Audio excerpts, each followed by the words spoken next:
अगर कोई fluently English बोलना चाहता है, बिना रुके अंग्रेजी बोलना चाहता है, तो सबसे पहले उसको क्या करना पड़ेगा? उसको ट्रांसलेशन के ऊपर अच्छी पकड़ होनी चाहिए।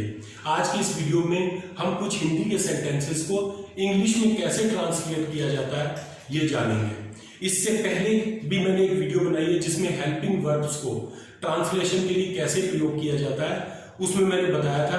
उस वीडियो का लिंक मैं इस वीडियो के डिस्क्रिप्शन में दे रहा हूं, आप वहां जाकर उसको देख सकते हैं। Hello everyone, I Harish, welcome you all. आज के इस वीडियो में हम जानेंगे कुछ ट्रांसलेशंस। तो आइए शुरू करते हैं। तो यहाँ पर सबसे पहले आप देख रहे हैं आई वांट/ही वांट्स। इसका मतलब होता है चाहना। कोई किसी काम को करना चाहता है, कहीं पर जाना चाहता है, जब ऐसी कोई बात बतानी होती है तो वहां पर हम प्रयोग करते हैं वांट का। चाहता हूं या चाहता है, इसको सेंटेंसेस में कैसे प्रयोग किया जाता है? I want to read this book, मैं ये किताब पढ़ना चाहता हूं या मैं इस किताब को पढ़ना चाहता हूं। जब भी हम वांट का प्रयोग करते हैं उसके बाद टू लगाकर वर्ब की फर्स्ट फॉर्म में यूज किया जाता है। I want to read, read क्या है? पढ़ने की फर्स्ट फॉर्म है। सेकेंड और थर्ड फॉर्म की स्पेलिंग तो यही होती है, लेकिन उसको जो प्रोनाउंस है उसका उच्चारण रेड के तौर पर किया जाता है। तो यहां पर read, I want to read this book, मैं इस किताब को पढ़ना चाहता हूं। He wants to ride my bike, वह मेरी बाइक की सवारी करना चाहता है। He wants to ride my bike, he wants to ride. अब यहां पर ही वॉन्ट्स, वह मेरी बाइक की सवारी करना चाहता है, तो he wants to ride my bike. तो टू के बाद राइड, यहां पर भी राइड एक वर्ब है और इसकी फर्स्ट फॉर्म का यूज किया गया है। इसी तरह से आप वांट टू लगाकर बहुत सारे सेंटेंसेस को बना सकते हैं। जैसे she wants to cook rice today, वह आज चावल बनाना चाहती है। She wants to cook rice.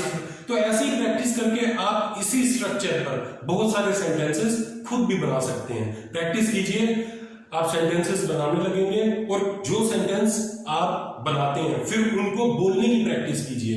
आपकी स्पीकिंग इंप्रूव होगी, आपकी स्पीकिंग में निखार आएगा। अगला है हाउ अबाउट। हाउ अबाउट ये हम किसी सेंटेंस में कब प्रयोग करते हैं?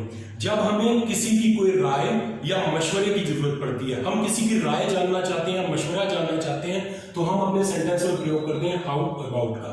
Example, how about that shirt, उस शर्ट के बारे में आपकी क्या राय है, उस शर्ट के विषय में आपका क्या मशवरा है? तो यहां पर यह कहने की बात, यहां पर यह कहा जा रहा है हाउ अबाउट दैट शर्ट, उस शर्ट के विषय में आपकी राय क्या है? अगला एग्जाम्पल है हाउ अबाउट ईटिंग स्वीट्स, मिठाई खाने के विषय में आपकी क्या राय है? मिठाई खाना ये आपकी राय में ठीक है या गलत है, इसके क्या फायदे या नुकसान है, हम किसी की राय जानना चाह रहे हैं। तो हाउ अबाउट ईटिंग स्वीट्स।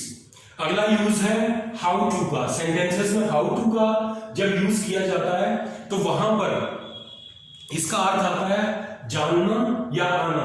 ये कैसे आता है, इसको एग्जांपल देखते हैं, अभी क्लियर हो जाएगा। I know how to play music, मैं जानता हूं म्यूजिक कैसे बजाया जाता है। मैं जानता हूं म्यूजिक कैसे बजाया जाता है या म्यूजिक बजाना मुझे आता है। अगला एग्जांपल है his brother knows how to drive a car, उसका भाई जानता है एक कार को कैसे चलाया जाता है या उसके भाई को कार चलानी आती है। तो जानना या आना के अर्थ के लिए हम यहाँ पर हाउ टू का यूज कर रहे हैं। और his brother knows how to drive a car, उसका भाई जानता है कि कार कैसे चलाई जाती है। अगला है इट्स टाइम टू, इसका मतलब है यह समय है। इट्स टाइम टू, यह समय है। Example, it's time to sing a song, यह गाना गाने का समय है। It's time to sing a song, यह एक गाना गाने का समय है। It's time to get up, it's time to get up, यह समय है उठने का। सुबह उठने की बात हो रही है या कोई बैठा हुआ है तो हम किसी को कहते हैं get up. It's time to get up. इसी तरीके से यहां पर दो एग्जांपल, मैंने हर स्ट्रक्चर के दो एग्जांपल दिए हैं, लेकिन इनको आप और ज्यादा प्रैक्टिस कीजिए। इनके दो, चार, पांच सेंटेंसेस बनाइए ताकि आपकी इनके ऊपर पकड़ अच्छी बने।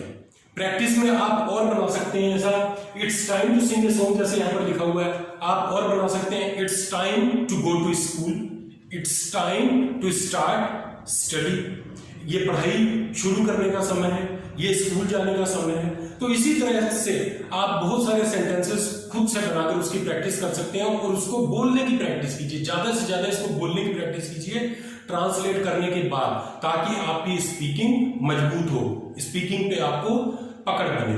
सेंटेंसेस में अगला यूज हम देखते हैं हैव टू या हैज टू का।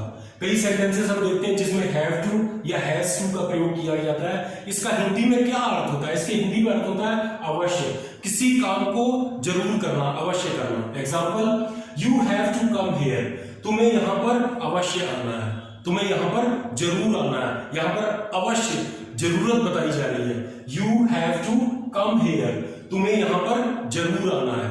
दूसरा एग्जाम्पल है he has to play cricket, he has to play cricket, उसको क्रिकेट जरूर खेलना है। He has to play cricket, उसको क्रिकेट अवश्य खेलना है। तो यहां पर एक आवश्यकता बताने के लिए हम हैव टू या हैज टू का प्रयोग करते हैं। और आप बता सकते हैं you have to have lunch with me, तुम्हें मेरे साथ दिन का खाना अवश्य खाना है।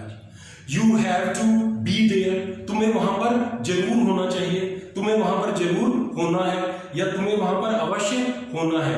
You have to stay with me, तुम्हें मेरे साथ अवश्य रहना है, तुम्हें मेरे साथ रहना है, तुम्हें मेरे साथ जरूर रहना है। तो इस तरीके की सेंटेंसेस की प्रैक्टिस आप जितनी ज्यादा से ज्यादा करेंगे, इस स्ट्रक्चर को इस्तेमाल करके आप इनके अलावा कुछ और सेंटेंसेस बनाने की प्रैक्टिस कीजिए और उनको स्पीक, बोलने की प्रैक्टिस कीजिए।